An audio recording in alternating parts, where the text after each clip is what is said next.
과연 나에게 하나님의 말씀이란 이란 제목으로 좀 은혜를 나누겠습니다. 여러분, 하나님의 말씀 어떻게 생각을 하십니까?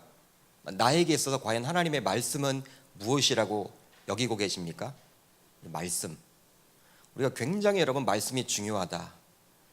우리 교회를 다니는 친구들은 다 그걸 이해를 하실 거예요. 많이 듣기도 하시고. 특별히 우리 장로교 신학은 말씀 중심의 그런 신학입니다.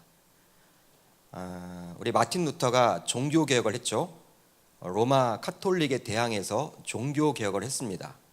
종교개혁을 하고 난 다음에 가장 먼저 시작한 행동이 하나 있었는데 바로 독일어로 성경을 번역한 것이었죠. 성경 번역이었어요. 그만큼 이 말씀은 우리 개신교회에서 굉장히 중요하고요. 또 강조를 합니다. 그러니까 목사님 치고 말씀과 기도와 말씀 그걸 등한시하는 목사님은 아무도 없다라고 보셔도 좋을 것 같아요. 저도 마찬가지죠. 저도 말씀이 굉장히 중요하고 또 기도가 중요하다라고 생각하는 목사입니다. 하나님은 눈에 보이지 않는 영적인 존재예요. 영적인 존재다. 그러기에 그 하나님에 대해서 알기 위해선 바로 그분의 말씀을 살펴봐야만 합니다. 왜냐하면 하나님께서는 주로 그분의 말씀을 통해서 자신을 계시하시기 때문이죠. 사무엘상 3장 21절 하반절을 보면요, 이런 말이 나와 있어요. 여호와께서 실로에서 여호와의 말씀으로 사무엘에게 자기를 나타내시니라. 아멘.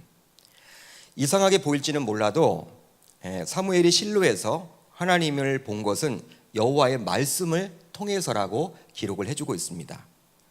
그러니까 말씀이 들릴 때 여호와께서 나타나셨던 것이죠. 즉 듣는 가운데 본 것입니다. 그러니까 듣는 가운데 본 거예요. 신약 시대를 살고 있는 지금도 마찬가지예요. 하나님께서는 말씀을 통해서 자신을 드러내 주십니다. 그렇기 때문에 보통 말씀을 가리켜서 계시의 말씀이다, 이렇게 우리는 알고 지내죠. 따라서 하나님의 마음과 뜻을 제대로 알기 위해서는 하나님의 말씀을 통해서만 가능함을 여러분들이 꼭 인정하시기를 주의 이름으로 축복합니다.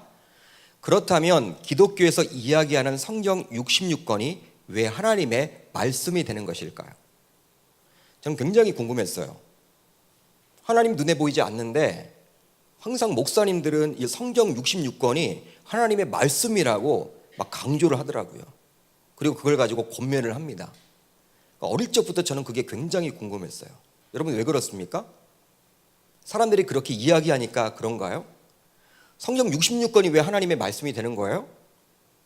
성경 66권을 가리켜서 기독교에서는 보통 정경이라고 이야기를 하는데요, 보통 종교에 있어서 고등 종교와 저등 종교가 있다고 합니다. 고등 종교는 바로 어떠한 종교를 이야기하냐면 기독교, 불교, 이슬람교를 가리켜서 이렇게 고등 종교라고 이야기를 해요. 고등 종교다. 그런데 기독교, 불교, 회교, 즉 이슬람교회는요, 각각 성경과 불경과 코란을 자신들의 경전으로 이야기를 해요. 그러니 이러한 종교들을 가리켜서 고등 종교라고 이야기를 합니다. 반면에 토테미즘, 무속신앙 등은 문서화된 경전이 따로 없기에 보통 저등 종교다라고 이야기를 부르죠. 한마디로 미신이라는 거예요. 미신. 그러니까 여러분, 미신과 이 고등 종교와의 차이는 무엇이냐면 바로 경전화된, 문서화된 경전이 있느냐 없느냐, 그 차이예요. 여러분, 점 보러 가면요, 우리가 점을 안 봤기 때문에 그렇지만 들려오는 이야기는 그냥 뭐라고 해야 될까요? 쌀을 이렇게 던져가지고 막 이렇게 하기도 하고, 구슬을 이렇게 던져서 하기도 하고, 아무튼 경전이 없어. 그걸 가지고 말씀이라고 이야기를 하지 않아요. 그렇지만 불교를 가봐도 불경이 있고, 이슬람교를 가봐도 코란이 있습니다. 유대교를 가보더라도 이 토라가 있어요. 토라, 모세 율법이 있죠. 그리고 보통 유교를 가리켜서 논어, 공자의 논어를 보통 자신들의 경전이라고 이야기를 하죠. 그런 것들은 모두 다 고등 종교라는 거예요. 즉 문서화된 경전이 있느냐 없느냐, 거기에 따라서 고등 종교와 미신으로 나뉠 수가 있는 것이죠. 여러분, 그렇다면 기독교의 문서화된 경전인 성경, 이 성경은 왜 하나님의 말씀이라고 할 수 있을까요? 여러분, 굉장히 궁금해하지 않으십니까? 기독교의 문서화된 경전인 성경, 이 성경이 왜 하나님의 말씀이 될까요? 요즘은 서점에 가게 되면요, 누구나 이 성경을 구하기가 쉬워요.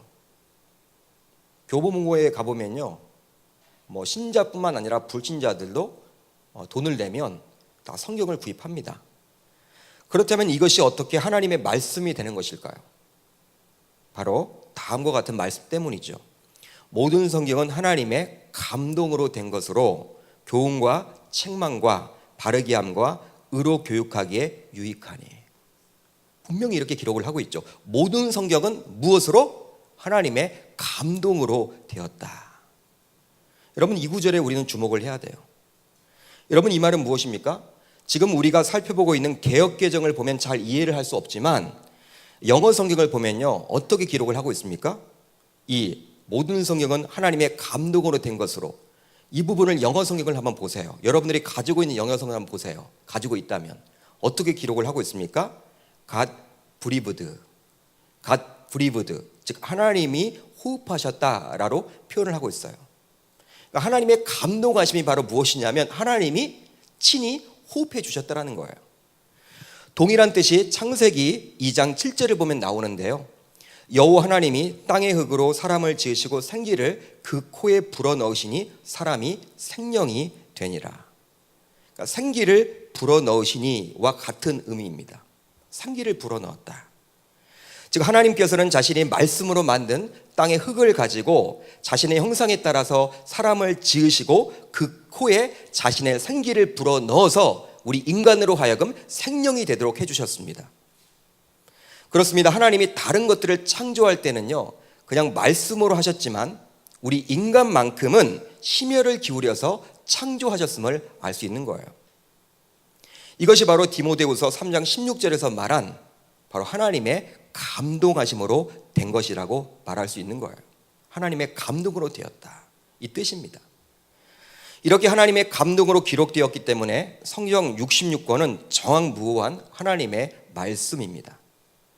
하나님의 감동하심이 아니라 일반 세상의 책처럼 책과 같은 절차에 의해서 기록되었다면 정확무오할 수가 없겠죠.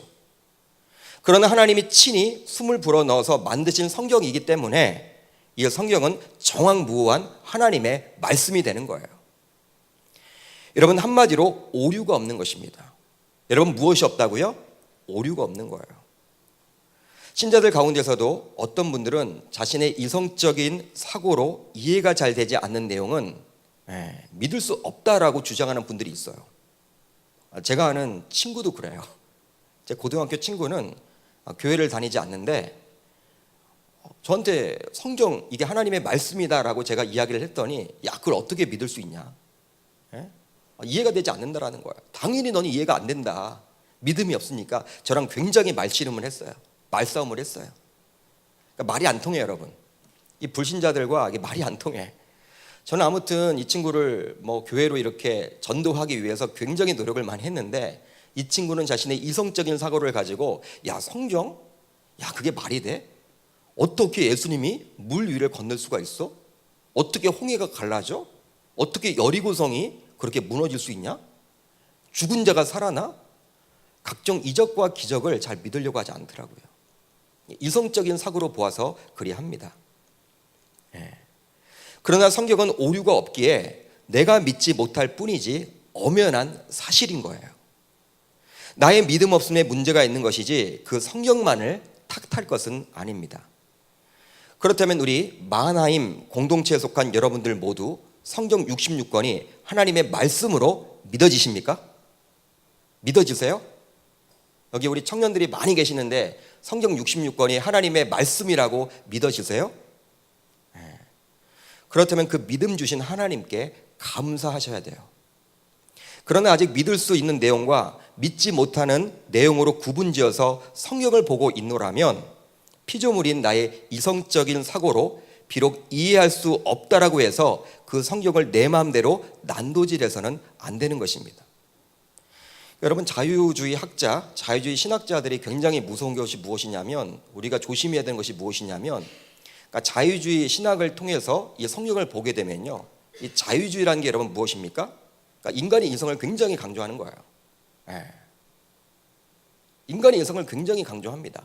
그러니까 우리 인간의 눈으로 이성적인 사고로 보아서 이해해야 할 내용이 있고 받아들여야 할 내용이 있고 받아들이지 못할 내용이 있다는 거예요. 예를 들어서 홍해가 갈라졌다. 여러분, 저와 여러분들은 홍해가 갈라진 그 사건을 믿습니까? 안 믿습니까? 팩트로 믿어요? 안 믿어요? 믿죠. 당연히 믿죠. 네. 하나님이 하신 것이죠. 그러나 이성적인 눈을 가지고 보는 그 자유주의 신학자들은요, 믿지 못해요. 그 홍해 바다 가운데 얕은 물이 있다라는 거예요. 얕은 물. 얕은 곳에 그냥 건너간 거지 이게 홍해가 쪼개진 게 아니라고 이야기를 해요. 그렇게 여러분 자신의 눈을 가지고 성경을 난도질합니다. 그러니까 우리들은 그래서는 안 된다는 것이죠.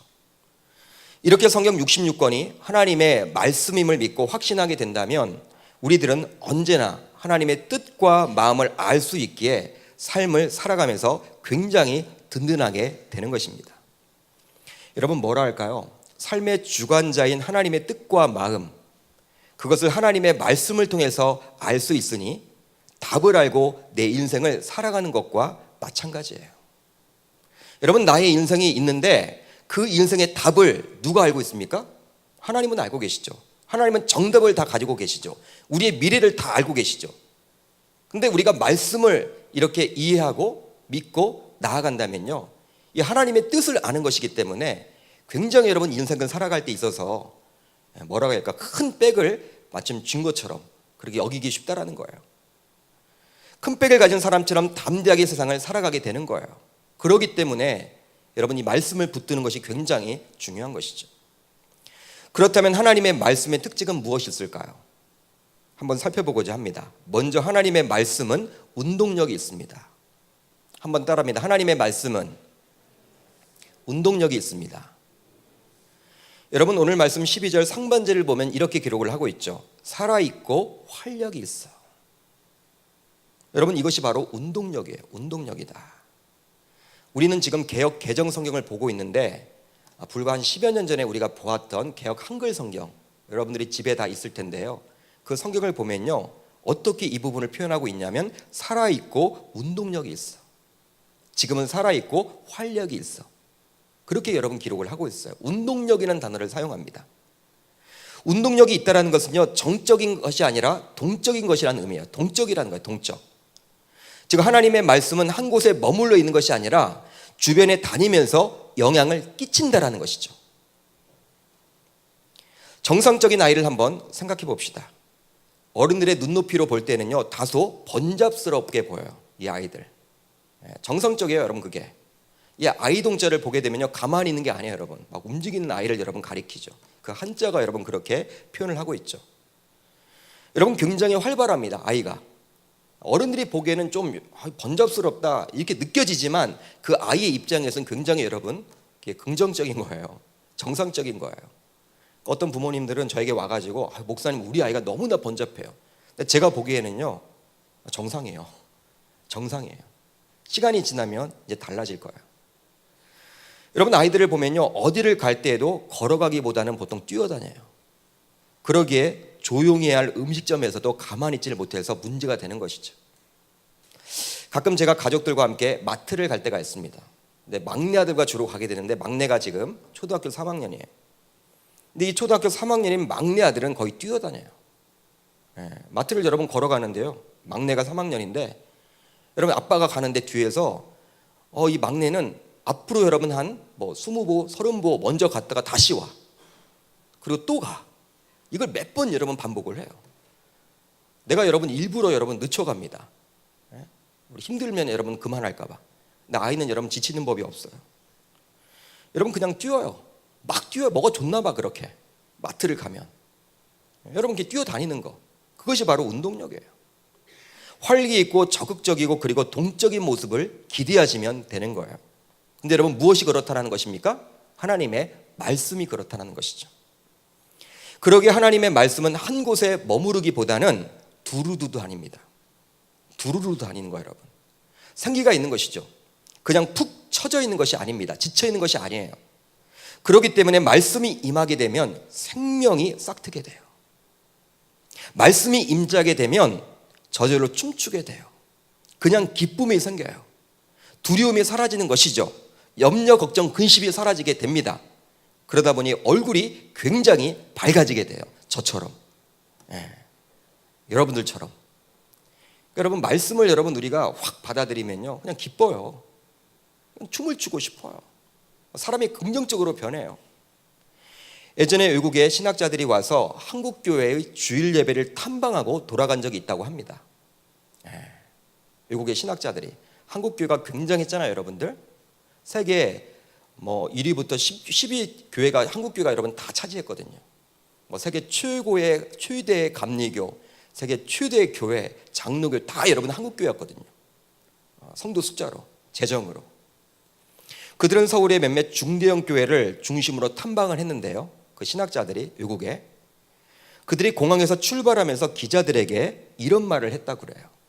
한국 교회의 예배는 너무 엄숙하여 꼭 장례식장에 참석한 것 같다. 혹시 여러분들 예배가 무엇이라고 생각을 하십니까? 여러분, 그 신학자들이 여러분 진단을 했는데 어떻게 이야기를 했냐면 한국교회 예배는 너무 엄숙하다라는 거예요. 그것을 경건이라고 잘못 생각하고 있다는 것이죠.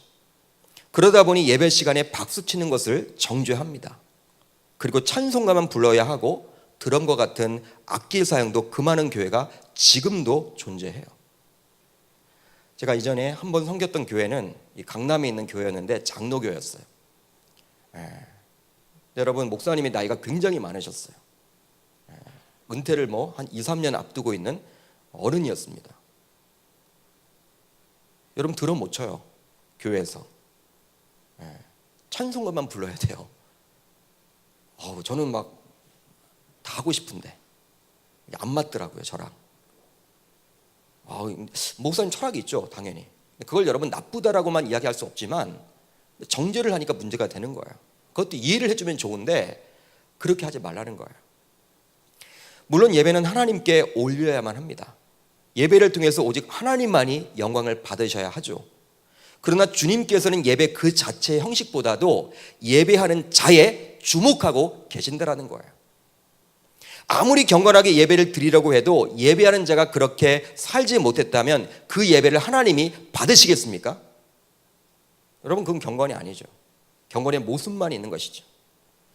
어느 순간 한국 개신교회도 카톨릭처럼 예식과 전통을 중요시 여기게 되었어요.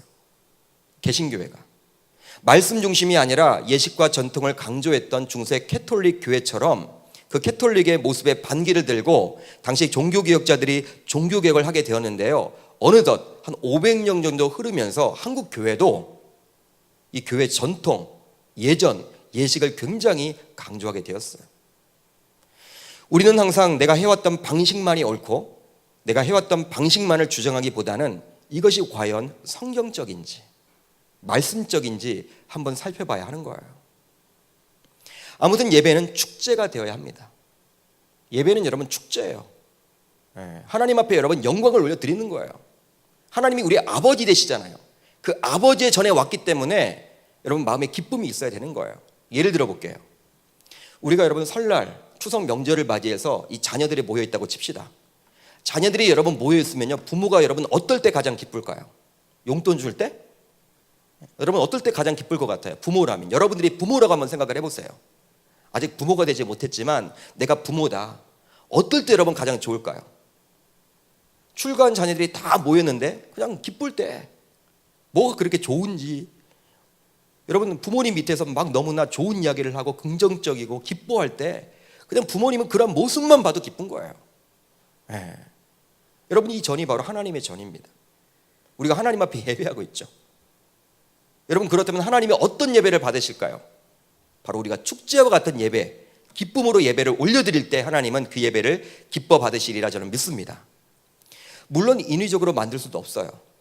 바로 하나님의 말씀이 예배하는 자들 심령에 임하게 되면 자연스럽게 기쁨이 오게 되고 그 기쁨을 주체할 수 없어서 춤을 추는 분들도 생겨나고 그러다 보면 전반적으로 예배 분위기가 밝아지게 되는 거예요. 여러분, 그렇게 꼭 되시기를 바랍니다. 여러분, 교회를 가보면요, 예배를 드리는 그 모습을 통해서 그 교회가 율법적인 교회인지 자유하는 교회인지를 알 수가 있어요. 저는 우리 교회가 7번째 교회예요. 교육자로서. 여러분들 가운데서는 그냥 계명교회만 나오신 분들이 계실지 모르겠지만 저는 예장 합동에서만 우리 교육전도사 때부터 우리 교회가 여러분 7번째 교회야. 벨교회를 다 가봤겠죠. 많은 교회를 가봤어요. 진짜 율법적인 교회가 있어요. 하지 말라. 안 된다. 여러분 우리 교회는 감사하게도 그런 분들이 여러분 적어요. 많지는 않아요. 계시긴 계시지만 여러분 우리는 자유하는 거죠. 예배는 여러분 하나님 앞에 나와서 자유하는 거예요. 자유. 그러니까 밝아야 되는 거예요. 그러기에 우리는 운동력이 있는 말씀을 듣고 뜨거움을 경험하거나 어떻게 살아야 하겠다라고 결단한 마음이 생기게 되면 그것을 반드시 시행에 옮겨야만 하는 것입니다. 바로 운동력이 있는 말씀을 통해서 하나님이 역사하시는 것이기 때문이죠. 다음으로 하나님의 말씀은 어떠한 날선 칼보다도 예리합니다. 한번 따라합니다. 하나님의 말씀은 어떠한 날선 칼보다도 예리합니다. 여러분 오늘 말씀 12절 중반절을 보면 이렇게 기록을 하고 있어요. 좌우의 날선 어떤 검보다도 예리하여. 그러니까 말씀이 운동력만 있지 않고 날카롭기까지 한다는 거예요. 날카롭다. 예리하다. 오늘 말씀 12절을 영어 성경을 통해서 보게 되면요. 여러분 NIV 성경을 가지고 있는 분들 한번 보세요. 하나님의 말씀은 살아있고 활력이 있다라고 우선 마침표가 찍혀 있습니다. 여러분 영어 성경을 한번 보세요. 가지고 있다면. 우리나라 성경에는 여러분 잘 나타나 있지 않아. 그냥 한 줄로 연결이 된 것처럼 보이는데 영어 성경을 가지고 있으면요. 여러분 마침표가 찍혀져 있어요. 하나님의 말씀은 살아있고 활력이 있다. 딱 마침표가 찍혀져 있어요. 그리고 어떠한 날선 칼보다도 날카롭다라고 말하고 있죠. 이런 날선 칼보다 날카로운 말씀은 영향을 끼치게 되는 것입니다. 영향을 우리가 받게 되는 거예요. 여러분 이것은 어떻게 설명을 하면 좋을까요? 운동력을 넓이, 즉 폭이라고 본다면 이 날카로움은 깊이를 이야기합니다. 그러니까 찌르는 거예요. 찌르는 거야. 여러분 우리가 말씀을 들을 때 어떨 때는요 막 굉장히 여러분 막 눈물이 나고 내가 죄인 된 것처럼 느껴지고 내가 막 반성하게 되고 내가 주체할 수 없이 막 찔림이 와서 막 부끄러울 때가 있죠. 여러분 말씀에 비춰볼 때 여러분 이거예요. 깊이에요. 여러분 깊이 찌르는 거예요. 즉 운동력이 확장성이라면 날카로움은 한 사람 한 사람의 내면을 파고드는 거예요. 휘어파는 거예요. 여러분 하나님의 말씀이 바로 그렇다라는 것이죠. 그러기에 어떤 날선 칼보다도 예리한 하나님의 말씀은 다음과 같은 영향을 끼치게 됩니다. 이제 말씀이 여러분 영향을 끼치는데 날카롭기 때문에 예리하기 때문에 끼친 영향이에요. 바로 무엇입니까? 우선 인간의 영과 육의 변화를 일으킵니다. 오늘 말씀 12절 중반절을 보면 이렇게 나와 있어요. 좌우의 날선 어떤 검보다 예리하여 혼과 영과 및 관절과 골수를 찔러 쪼개기까지 하며. 쪼갠다 이런 단어가 나와 있어요. 혼과 영과 및 관절과 골수라는 단어에 주목을 해보세요. 여러분 이것은 인간의 전부를 이야기하는 것이죠. 인간의 전부예요. 혼과 영은 눈에 보이지 않는 인간의 모습이라면 관절과 골수는 눈에 보이는 인간의 모습입니다. 인간이 여러분 눈에 보이지 않는 부분이 있고 눈에 보이는 부분이 있는데 그걸 다 이야기하고 있는 거예요. 아주 기본적인 모습이죠. 지금 말씀이 인간의 보이는 부분과 보이지 않는 영역에까지 전인적으로 영향을 끼친다라는 거예요. 여러분 몸에 종양이 자라면요 수술대 위에 올라가야만 합니다. 몸에 여러분 종양이 나면 그리고 종양을 도려내야 해요. 바로 수술용 메스를 들이대야 합니다. 여러분들은 혹시 수술용 메스를 본 적이 있으십니까? 본 적이 여러분 있으세요? 저는 수술을 한번 했었거든요. 복강경 수술을 부산에서. 여러분 제가 담낭이 여러분 없습니다. 담낭이 무엇입니까? 쓸개입니다. 저는 쓸개 없는 남자입니다. 쓸개가 없어요. 쓸개 빠졌다. 보통 그런 이야기 많이 하죠. 제가 여러분 남인도를 다녀왔는데 인도를 다녀온 다음에 확 황달이 올라왔어요. 황달이. 그러니까 인도를 가려면요 이 말라리아 약을 먹어야 돼요. 말라리아 약. 몇 주에 걸쳐서 먹어야 합니다. 근데 굉장히 독해요. 제가 약을 잘 못 먹거든요. 약을 잘 못 먹어요. 제가 이 간이 여러분 항상 좀 약하다라고 생각을 하기 때문에 해독력이 좀 약하다, 그렇기 때문에 잘 못 먹어. 근데 남인도를 가야 하니까, 선교를 가야 하기 때문에 억지로 먹었어요. 몇 주에 걸쳐서. 야, 근데 그 약이 독했나 봐요. 이제 피곤과 겹쳐서 남인도를 다녀왔는데 황달이 올라왔어. 얼굴이 여러분 노랗게 떴어요. 교회에서 여러분 빨리 큰 병원 가보라고. 큰 병원 가보니까 뭐 다른 것들은 다 정상인데, 이 여러분 담낭에 염증이 생겼다라는 거예요. 그래서 여러분 바로 제거하자고 하더라고요. 왜 그러냐면 담낭은 이 췌장 옆에 있기 때문에 이게 여러분 자칫 잘못하다가는 췌장 쪽으로 이렇게 전이가 되면요, 여러분 어려워지잖아요. 떼어내자. 제가 수술을 한번 한 적이 있습니다. 그때 여러분 제가 봤어요. 수술용 메스. 굉장히 여러분 날카롭습니다. 굉장히 날카로워요. 과도용 칼하고는 여러분 비교가 안 돼. 굉장히 여러분 막 날카로워요. 예리해요. 그런데 하나님의 말씀은 바로 이 수술용 메스보다도 더 예리해요. 그러기에 혼과 영 및 관절과 골수까지도 수술할 수가 있는 거예요. 특별히 골수라는 곳은 사람의 피가 만들어지는 곳입니다. 골수. 피라는 것은 인간의 근원인데요, 그러니 하나님의 말씀은 근본적인 변화를 일으킨다라는 의미를 담고 있는 것이죠. 겉으로 보여지는 변화 정도가 아니라 인간이 가지고 있는 기본적인 가치관까지도 바뀌어지게 되는 거예요. 무엇이? 말씀이 그렇게 사람을 변화시킬 수가 있다는 거예요. 단순히 겉모습만 바뀌어지게 되는 체인지 정도가 아니라 전인격적인 변화를 일으키는 트랜스포메이션, 체인지가 아니라 트랜스포메이션을 일으키게 되는 거예요. 그것이 바로 말씀의 영향력입니다. 전인격적인 변화, 트랜스포메이션. 토마스 목사님은 19세기 후반 대동강에서 순교를 했습니다. 그때 그가 가지고 온 성경은 대부분 그 자리에서 불살라 없어지게 되었어요. 그런데 군졸 가운데 하나가 자신의 집 도배를 위해서 몰래 성경을 가지고 와서 그 종이를 가지고 자신의 집에 도배를 했다고 그래요. 다 발랐어요. 질이 좋으니까 성경이. 자신의 집에 구멍이 뚫려져 있는 곳과 천장 벽면 모두 다 이 성경을 뜯어서 여러분 다 발랐습니다. 집에 군졸 하나가. 그런데 그 군졸이 누워서 심심하니 그 성경을 읽어보았다고 그래요. 읽어보았어요. 요한복음 3장 16절. 하나님이 세상을 이처럼 사랑하사 독생자를 주셨으니 이는 그를 믿는 자마다 멸망하지 않고 영생을 얻게 하려 하심이라. 또 여러분 눈을 다른 데로 돌려보니까 거기에 이런 말씀이 있어요. 로마서 1장 16절 17절. 내가 복음을 부끄러워하지 아니하노니 이 복음은 모든 믿는 자에게 구원을 주시는 하나님의 능력이 됨이라. 먼저는 유대인에게요 그리고 헬라인에게로다. 복음에는 하나님의 의가 나타나서 믿음으로 믿음에 이르게 하나니 기록된 바 오직 의인은 믿음으로 말미암아 살리람과 같으니라. 할렐루야. 여러분 군졸이 여러분 그냥 눈을 여러분 심심하니까 천장을 봐도 벽면을 봐도 하나님 말씀이야. 이런 말씀들을 읽게 된 거예요. 처음에는 무슨 말인가 이해가 잘 되지 않았지만 누워서 읽을 때마다 놀라운 심령의 변화가 일어나게 된 거예요.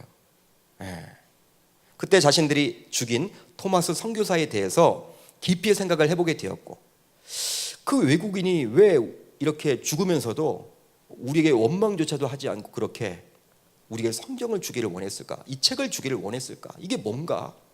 나는 이렇게 지금 도배를 했지만 이것이 과연 뭔가? 기독교에 관심을 가지게 되었어요. 결국 그 호기심을 참지 못하고 근처 교회를 찾아서 세례를 받게 되었습니다. 궁금증에 의해서. 그리고 나중에는 지금의 총신대학교의 전신인 평양신학교에 입학하여 목사님이 되었다고 그래요. 그 군졸이. 한국교회 초대사에 나오는 이야기입니다. 팩트입니다. 사실입니다. 여러분 이 군졸의 심령의 변화를 일으켜서 세례를 받도록 이끌고 후에는 목사님으로 만든 것이 무엇일까요? 여러분은 무엇이라고 생각을 하십니까? 바로 하나님의 말씀이죠. 하나님의 말씀은 그 군졸의 영혼 심령의 변화를 일으켰고 신학교에 입학할 정도로 행동의 변화를 이끌어 주었습니다. 사랑하는 성도 여러분, 청년 여러분, 지금도 마찬가지예요. 하나님의 말씀은 지금도 사람의 심령에 변화를 줄 수 있어요. 변화를 줄 수 있어요. 우리가 아무리 설득한다 할지라도 설득이 잘 되지 않는 분들조차도 하나님의 말씀을 듣는 순간 변화가 일어나요. 제가 여러분 사역하면서 이렇게 매주 전도는 나가지 못했지만 주로 제가 전도를 잘 이렇게 같이 교구 목사를 할 때는요 같이 다녔어요. 집사님, 권사님들하고. 여러분 인간적인 눈으로 볼 때 조폭같이 이렇게 깍두기 머리를 하고 검정색 양복을 입고 키가 여러분 큰 분들을 보게 되면요 권사님, 집사님들 여러분 이렇게 그분들에게 뭐 이렇게 말씀 전하기가 참 쉽지 않죠. 교회 다니라고 하기 쉽지 않죠. 우리가 보기에도 여러분 만만한 분들에게 여러분 다 주잖아요. 이렇게 전도지도. 저는 여러분 나가면 전도지를 굉장히 많이 받아요. 만만하게 보이나 봐. 착하게 보이나 봐. 잘 받을 것처럼 보이나 봐. 근데 여러분들이 보기에도 정말 깍두기 같은 그 아저씨들. 여러분 그분들이 여러분 딱 싫다고 하면 여러분 굉장히 여러분 좀 민망하고 두렵기도 하고 그렇잖아요. 근데 여러분 전 봤어요.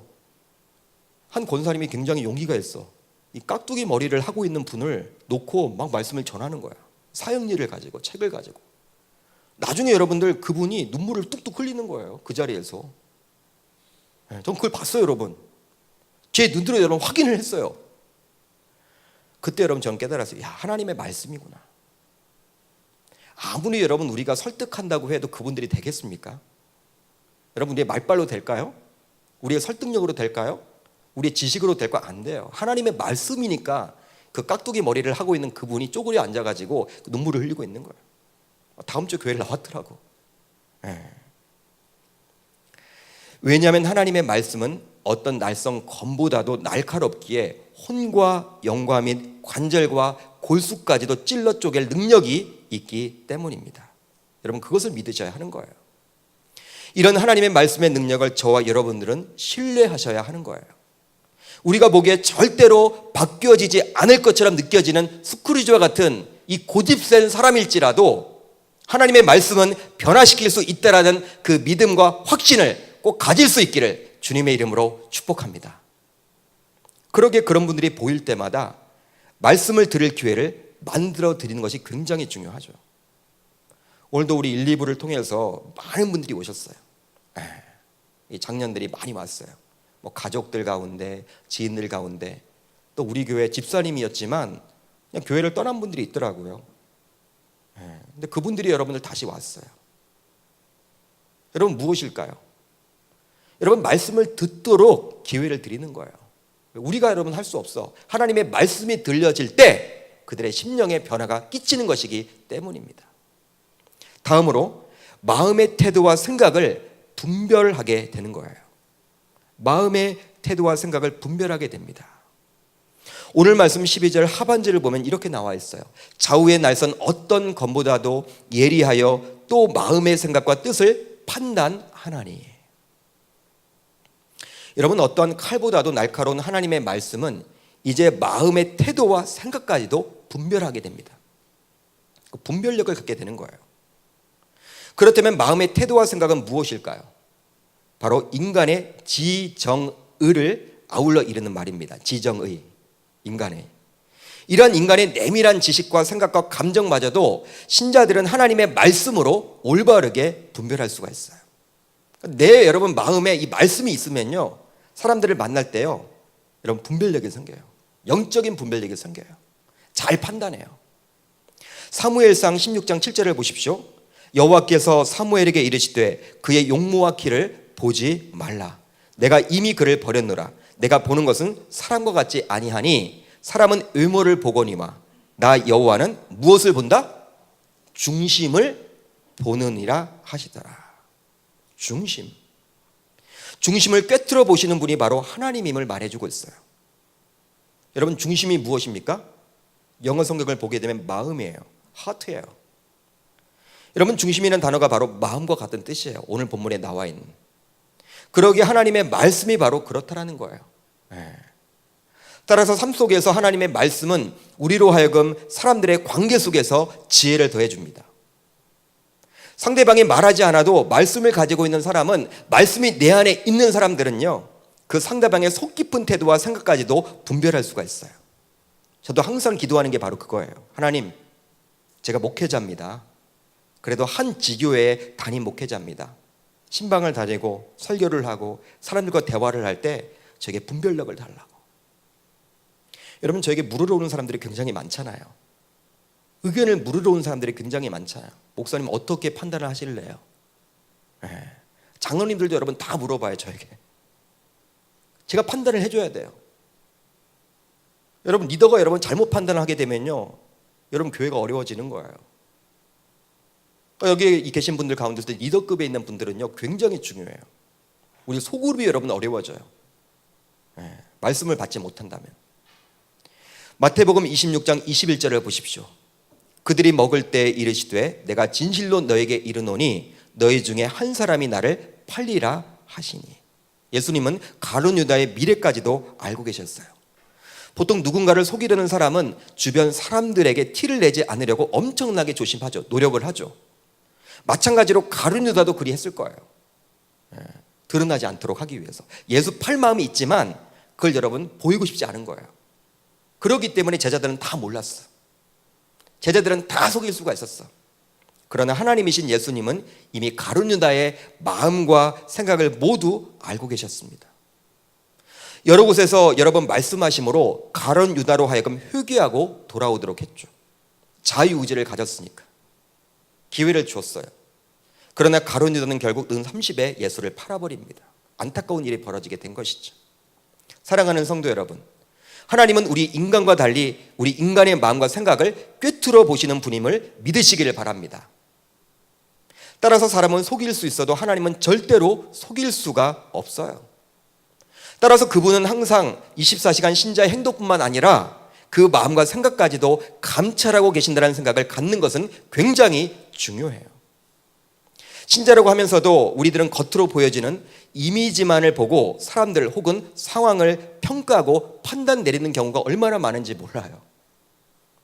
여러분 인터넷 댓글을 요즘에 쭉 보게 되면요, 어떤 기사가 뜨면요 인터넷 댓글이 굉장히 많이 뜨죠. 여러분 어때요? 그 상황만을 보고 사람들이 글을 올리는 거야. 그렇지만 여러분 그 상황 이면에는 뭔가 또 있거든요. 근데 그것까지 생각을 못해요, 사람들은. 저와 여러분들도 마찬가지잖아요. 어디에 집값이 오른대요? 여러분 그러면 어딘가는 집값이 또 떨어지거든요. 근데 오르는 데만 사람들은 온통 관심을 가져. 떨어지니까 여러분 오르거든요. 다 같이 오를 수는 없거든요. 그러기에 그 하나님의 말씀을 우리는 매일 가까이 하여 풍성하게 소유하고 신자가 됨으로 말미암아 그 말씀의 힘으로 제대로 상황 혹은 사람들을 분별할 수 있어야 하는 거예요. 한마디로 영적 분별력을 갖게 되는 것이 굉장히 중요하죠. 여러분 북한과 이렇게 우리의 관계가 여러분들 뭐 좋을 때도 있고 또 어려울 때도 있고, 뭐 북에서 여러분 미사일을 쏘았다. 여러분 그 상황만을 바라보고 야 역시 북한은 그래. 여러분 그렇게만 이야기할 것이 아니라 하나님이 나에게 이런 어려움을 통해서 남북 간의 대치 관계를 통해서 뭘 말씀하고 있는 것인지 여러분 분별력을 우리는 갖춰 나가야 하는 거예요. 여러분 이 세상을 살아가면서 분별력을 갖는 것은 굉장히 중요합니다. 이런 분별력을 갖추어 나가는 첫 시작은 바로 하나님의 말씀을 가까이 하여 하나님의 말씀의 힘으로 주변 사람들의 마음의 태도와 생각을 분별하는 것이에요. 말씀밖에 답이 없어요. 이제 말씀을 정리하도록 하겠습니다. 성경 66권을 진리의 말씀이요 지금도 능력 있는 말씀으로 믿을 수 있는 것은 바로 성경 66권이 하나님의 감동으로 쓰여진 하나님의 말씀이기 때문입니다. 여러분 아멘입니까? 하나님이 원저자죠. 그러기에 전적으로 신뢰할 수 있는 거예요. 이런 하나님의 말씀이기 때문에 이 말씀은 운동력이 있습니다. 그리고 어떤 날선 칼보다도 검보다도 예리해요. 그래서 여러분 에베소서에서는 어떻게 이야기합니까? 말씀의 검. 사도 바울은 말씀의 검이라고 이야기를 해요. 말씀은 찌른다라는 것이죠. 공격력 무기라는 거예요. 사단의 권세를 눌러 이길 수 있는 유일한 방법이 바로 말씀인 거예요. 날선 칼보다 예리한 말씀이기 때문에 곧 영과 육을 모두 꿰뚫고 온전한 변화를 이끌 수가 있는 거예요. 또한 인간 내면의 마음과 생각조차도 분별할 수 있게 되는 것이죠. 그만큼 능력이 있는 게 바로 우리의 말씀이에요. 하나님의 말씀인 거예요. 이제 계명교회 마하나임 공동체에 속한 여러분들 모두 다 나에게 하나님의 말씀은 무엇인지에 대해서 이 시간 생각해 보았으면 좋겠습니다. 그냥 자주 성경을 읽고 듣고 묵상하면서도 그것이 하나님의 말씀이라는 생각을 어느 순간 잊고 지내오고 있지는 않습니까? 여러분, 성경을 우리가 보긴 보잖아요. 그리고 말씀을 듣잖아요, 여러분. 근데 이것이 여러분 하나님의 말씀임을 놓치고 있지는 않으세요? 또한 하나님의 말씀이라고 인정을 하면서도 오늘 말씀에 나오듯이 그렇게 능력이 있음을 놓치고 살고 있지는 않으세요? 하나님 말씀에 대해서 여러분 기대감 자체가 없어지셨습니까? 하나님 말씀은 지금도 운동력이 있다고 하는데 그 운동력이 무엇인지 느끼지 못하고 살고 있지는 않으세요? 행여나 성경이 하나님의 말씀이라고 알면서도 그 말씀에 집중하지 못하면 삶을 살아왔다면 다음에 구절을 한번 같이 읽어보았으면 좋겠습니다. 찾아서 한번 같이 읽어보겠습니다. 요한복음 1장 1절이에요.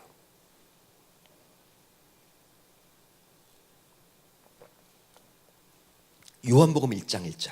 우리 한번 같이 읽어보도록 합니다. 시작. 태초에 말씀이 계시니라. 이 말씀이 하나님과 함께 계셨으니 이 말씀은 곧 하나님이시니라. 아멘. 말씀 그 자체가 누구라고 이야기를 합니까? 하나님. 우리가 가지고 있는 성경 66권이 바로 하나님이에요. 그분이 말하시는 거예요. 그렇다면 여러분들은 나의 삶에 대한 하나님의 뜻을 궁금해하면서도 이 말씀을 펼쳐서 집중하여 묵상하고 계십니까? 매일매일 밥을 먹듯이. 그러지 못한다면 아직까지도 성경을 하나님의 말씀으로 여기지 않는 것이에요. 말은 여긴다고 하지만 아니에요. 하나님의 뜻이 궁금하다며요. 나를 향한 하나님의 뜻이 궁금하다며요. 말씀을 여러분 가까이 해야 되죠.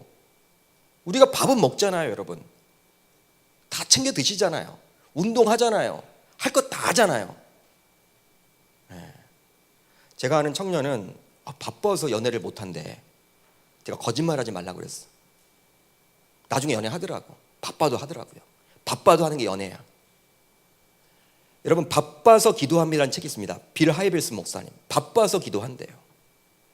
여러분, 바빠서 말씀을 읽으셔야 하는 거예요. 바빠도 여러분 말씀을 가까이 하셔야 되는 거예요. 이 시간 진지하게 자신에게 물어보면 좋겠어요. 과연 나에게 하나님의 말씀이란 무엇인지 말이죠. 과연 나에게 하나님의 말씀은 무엇이냐? 우리의 신앙생활은 하나님의 말씀이 없이는 불가능합니다. 우리의 신앙의 대상인 예수 그리스도에 대해서 말씀이 아니고서는 알 수 없기 때문에 그래요. 이 시간 하나님의 말씀을 더욱 가까이 하겠다라고 다짐하고 결단하는 시간이 되시기를 주의 이름으로 축복합니다. 축복합니다. 한번 찬양하겠습니다. 여러분, 오늘 한번 찬양 이 가사를 생각하시면서 우리 한번 같이 우리 찬양하고 이제 기도하는 시간 갖기를 원하는데요. 과연 나에게 하나님의 말씀이란 무엇인가? 내가 밥은 먹어요, 보니까. 내가 차는 마셔요. 연애는 해요. 공부는 해요. 나를 향한 하나님의 뜻을 알고 싶다라고 수십 번, 수백 번 강조를 하고 이야기를 하지만 그 뜻이 담겨져 있는 하나님의 말씀을 내가 등한시하고 있다면 우리는 거짓말하고 있는 거예요. 하나님의 말씀을 인정하고 있지 않은 거예요. 하나님의 말씀은 운동력이 있습니다. 그리고 우리 심령을 쪼개기까지 합니다. 변화를 줍니다. 일반 의용적인 성형수술과 같은 체인지의 그러한 경지가 아니라 트랜스포메이션, 전인격적인 변화가 일어나게 되는 거예요. 사람이 달라지게 되는 거예요. 사울이 바울 되는 거예요. 우리 사랑하는 여러분들도 오늘 그렇게 살아갈 수 있기를 주님의 이름으로 축복합니다.